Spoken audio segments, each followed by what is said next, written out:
નમસ્કાર મિત્રો, ભાગ્ય દર્શન એસ્ટ્રોલોજી ચેનલમાં આપનું સ્વાગત છે. આજે એક એવી ભૂલ અને ભારે નુકસાન થઈ શકે છે. ઓફિસમાં આજે તમારો દબદબો રહેશે, બોસ તમારા આઈડિયાથી ખુશ થશે. ઓફિસમાં તમારી સફળતા જોઈને તમારી વિરુદ્ધ કોઈ નાની પ્લાનિંગ કરી શકે છે.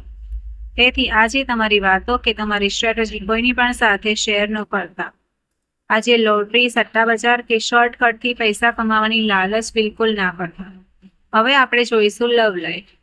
જો પાર્ટનર સાથે ઘણા સમયથી અણબનાવ ચાલતો હતો તો આજે ઈગો બાજુ પર મૂકીને વાત કરી લેજો, સંબંધ સુધરી જશે. આજે એનર્જી સારી રહેશે, પણ આંખોમાં બળતરા કે કમરનો દુખાવો પરેશાન કરી શકે છે. ટીવી કે મોબાઈલનો ઉપયોગ ઓછો કરો. આજનો ચમત્કારી ઉપાય. આજે દિવસને સુપરહિટ બનાવવા માટે સવારે તાંબાના લોટામાં જળ ભરીને અર્ધ્ય આપવો શુભ રહેશે.